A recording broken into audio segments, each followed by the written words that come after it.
সিমনার বালুর বন্ধ এডিসি ভিলেজের বাচাইবাড়ি এলাকার রাস্তার বেহাল দশা। প্রশাসনের তালবাহানায় রাস্তা থেকে বঞ্চিত সংশ্লিষ্ট এলাকার জনজাতি পরিবারগুলো। জীবনের ঝুঁকি নিয়ে চলাচল করতে বাধ্য হচ্ছে স্থানীয় বাসিন্দারা, অথচ কোনো হেলদোল নেই সরকারি বাবুদের। সিমনা বিধানসভার বালুর বন্ধ এডিসি ভিলেজ, এই ভিলেজের বাচাইবাড়ি এলাকার জনজাতি পরিবারগুলো দীর্ঘদিন ধরে প্রশাসনের তালবাহানায় বঞ্চিত।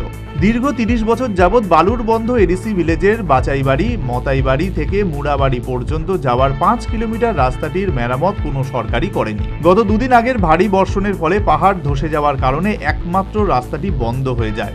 এই রাস্তাটি দিয়ে যাওয়ার সময় কিছু জায়গা ছড়ার মধ্যে দিয়ে যেতে হয়। যখন ভারী বৃষ্টি হয় তখন জনজাতি পরিবারগুলো এই রাস্তা দিয়ে চলাচল করতে পারে না, কারণ ছড়াতে জল উঠে গেলে যাওয়া সম্ভবপর হয়ে ওঠে না। বাচাইবাড়ির মতো বাড়ি এলাকায় ২৫০ পরিবারের বসবাস। বৃষ্টি হলেই ছাত্রছাত্রীদের লেখাপড়া বন্ধ হয়ে যায়, স্কুলে হাটে বাজারে যাওয়া সম্ভবপর হয়ে ওঠে না। এলাকার যুবক রাহুল দেববর্মা জানান, সে জন্মের পর থেকেই এইভাবেই চলাফেরা করছে। সে জানায়, সরকার আসে আর সরকার যায়, কিন্তু তাদের এলাকার কোনো পরিবর্তন এখনো পর্যন্ত হয়নি। দেখি আমরা তো কমসে কম বাচ্চা থেকে এমনি শুধু থেকে দেখছি জায়গাটা এমন অবস্থা, মানে যে এখন পর্যন্ত আমি ২ বাচ্চা হয়েছে, এই পর্যন্ত এই রাস্তা এখন পর্যন্ত ঠিক হয়েছে না। এমনি দেখতেছে বছরে বছর দিন যাইতেছে, যা সরকার যাইতেছে তো কাজ তো হইতেছে না। তো এখন এই বছরও যে বৃষ্টি দিছি, যে ফ্লাড হয়েছে, উপর থেকে সব টিলা ভাঙ্গিয়া সব রাস্তাটা পুরো বড্ড হয়ে গেছে। যাও না অনেক কোনো রাস্তা সম্ভাবনা যাইতে পারতেছে না হাইটেও। আপনার দেখুন যাইয়া ঘুরুন, দেখবা সবকিছু জানার।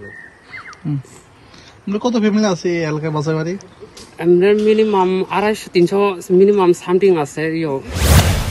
একজন আশাকর্মী জানান, কিছুদিন আগে এক ডেলিভারি রোগীকে হাসপাতালে নিয়ে যেতে তাদের দুর্ভোগ পোহাতে হয়েছে, কেননা কোনো গাড়ির ব্যবস্থা নেই। এই অবস্থায় ভারী বৃষ্টির মধ্যে এবং ছড়ার মধ্যে দিয়ে রোগীকে নিয়ে যেতে প্রতিটি মুহূর্তে তাদের জীবনের ঝুঁকি নিতে হয়। আগে চিনে রাজা তংলা ফুরনে আমালনে সিমিনে সিংহ মাহাইকে চলে ওই মাঠ হাইকা গাই গতা বসে জরাবা जोंनो के फाने हेल खाने करे गजों हायनो दै गता फुरो रग हंगा बायang yang थांमाया दै मारु माइसा र नाहारि मानिया र मरा हाइका मानो जों ताबोसो जरा डेलिभारि रक्तलां ब वायं बाय बांखालायो दै गता र हायनो रमनाय रमब बानाय बालो खायो जों हायनो गबा गलाय केथि र खायो तलां yang ते र हाइका मा जों जलियो सो जरा tao vừa sớm mấy cái phan này heo khai này cười cô cô chú có tầng này về sao là cái tầng này đầu vừa sớm nó tám mà hai đầu nước nào tám mà hai đầu quan xuống là sớm nó mà hai cái giá sớm đi mà nó cái tầng mà vừa sớm nó cái। উল্লেখ্য, এই বাচাইবাড়ি এলাকার ১৭৭টি পরিবার ২০২৩ বিধানসভার vote boycott করেছিল শুধু রাস্তার দাবিতে, কিন্তু তারপরেও কোনো হেলদোল নেই সংশ্লিষ্ট প্রশাসনের। তবে এই বিষয়টি নিয়ে নিশ্চিতভাবেই ওয়াকিবহাল স্থানীয় বিধায়ক বৃষকেতু দেববর্মা। স্থানীয় বিধায়ক এখন মন্ত্রী পদে অভিষিক্ত হওয়ায় সংশ্লিষ্ট এলাকার বাসিন্দারা এবার হয়তো রাস্তা নির্মাণ হবে এই আশায় বুক বাঁধছে। তবে সময়ই বলবে বাচাইবাড়ি এলাকার মানুষদের রাস্তার সমস্যার সমাধান হয়েছে কিনা। Bureau report, news vanguard.